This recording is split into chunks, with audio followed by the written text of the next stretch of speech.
The house on Sycamore Lane stood alone. It was a place of whispers and unease. Ivy climbed its stone walls like grasping fingers.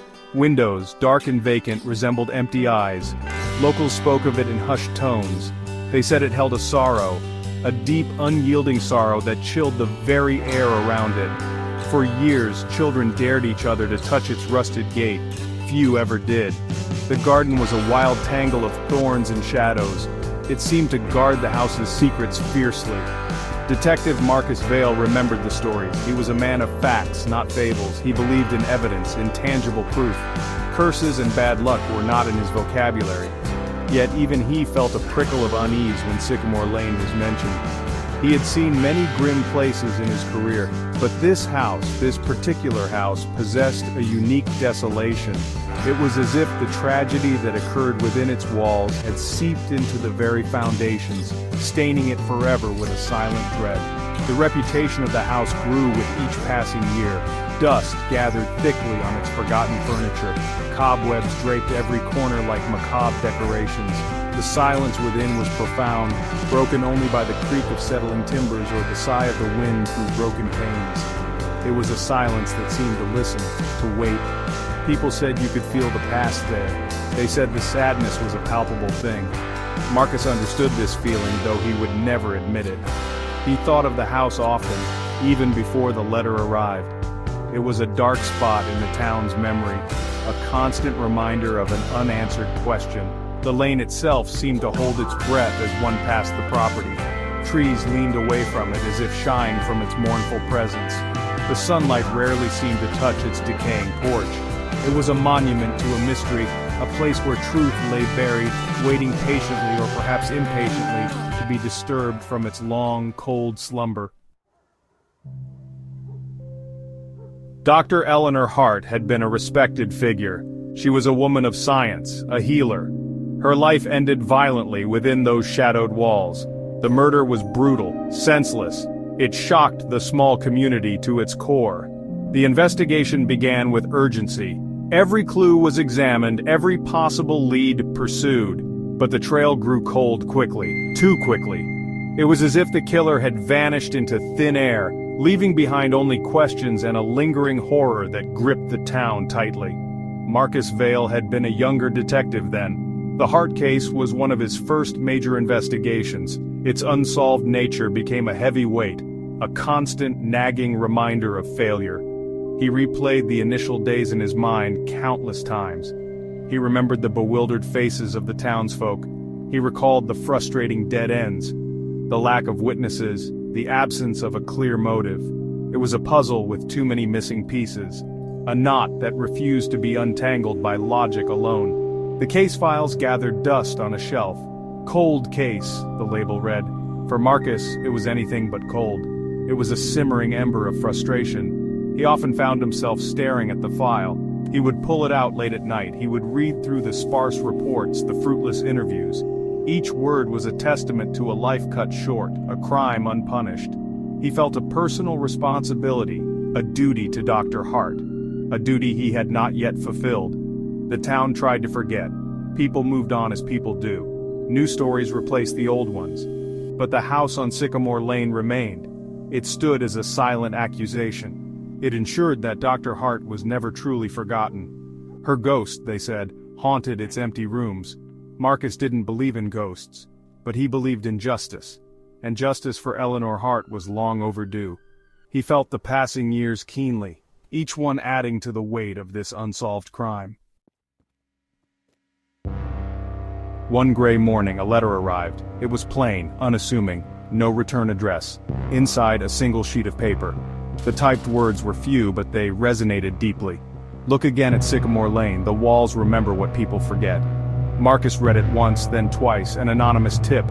Often they led nowhere, they were pranks or misremembered details. Yet this one felt different. It was concise, almost poetic, and it spoke directly to the nagging void of the Hart case. Skepticism warred with a flicker of hope. Marcus was a cautious man. He had learned to be. Too many false dawns had taught him that. But the Hart case was a wound that had never healed. The thought of new information, however slight, was a powerful lure. He considered the source. Someone knew something. Someone had held onto a secret for years. Why come forward now? The timing was peculiar, yet the message was undeniably compelling. He could not simply ignore it. He made the decision. He would reopen the case. Officially, it would require justification. Unofficially, this letter was all the justification he needed. A renewed sense of purpose surged through him. It was a familiar feeling, the old thrill of the hunt, but it was tempered with the wisdom of experience. He would be methodical. He would be patient. He would not let hope cloud his judgment this time around. He owed it to Dr. Hart to approach this with fresh eyes and unwavering resolve. His first step was to retrieve the old case files. He spread them across his desk. The faded photographs, the typed reports, they seemed to whisper of past failures, but now, they also held the promise of new possibilities. He read through every line, every note. He searched for anything that might have been missed, anything that the anonymous letter might be hinting at. The house on Sycamore Lane beckoned him once more, not with dread but with a faint, almost imperceptible glimmer of hope. Section 4.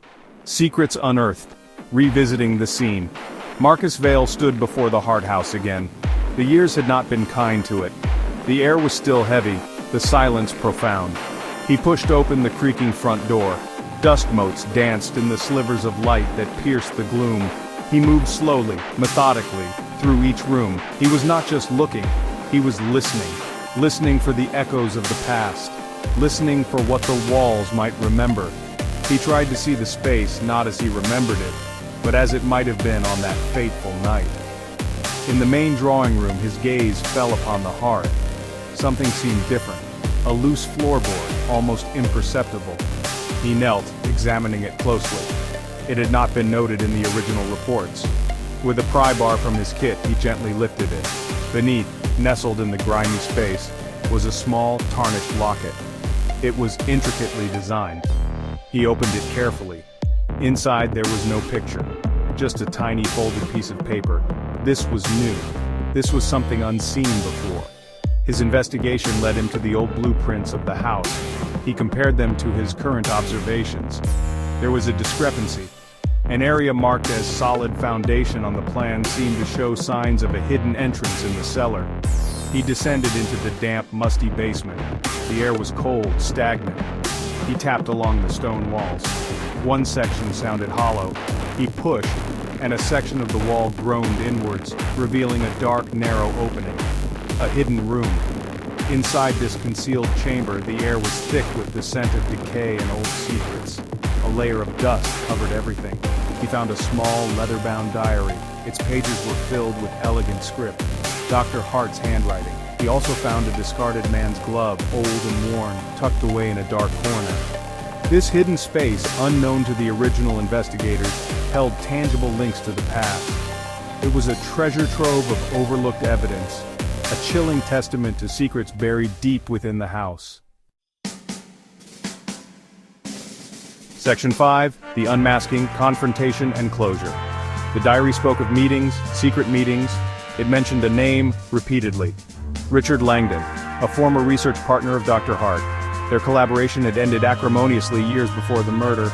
The locket, Marcus discovered, had belonged to Langdon's late wife.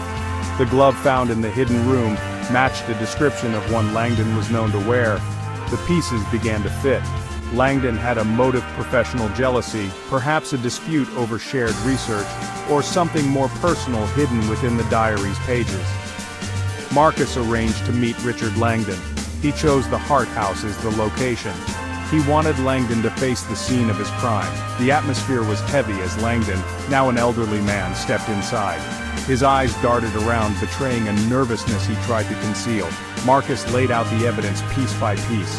The locket, the diary entries, the glove. He watched Langdon's composure begin to crack.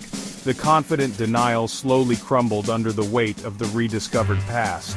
The confrontation was quiet, yet intensely charged. Langdon initially blustered. He denied everything, but Marcus pressed on, his voice calm but firm. He spoke of the hidden room, of the secrets it held. He spoke of Dr. Hart's words in her diary. Langdon's face grew pale, the carefully constructed facade of innocence shattered. With a shuddering sigh, the truth spilled out. A confession, decades late. He spoke of a heated argument, a struggle, an accidental death that turned into a panicked cover-up. The silence of Sycamore Lane was finally broken by the truth. Richard Langdon was arrested. The town, though stirred by the old tragedy anew, felt a sense of resolution. For Marcus Vale, it was the closing of a painful chapter. The weight he had carried for so long finally lifted. Dr. Eleanor Hart could now truly rest in peace. The house on Sycamore Lane still stood, but its shadows seemed a little less oppressive. Justice, though delayed, had finally been served, bringing a quiet closure to all.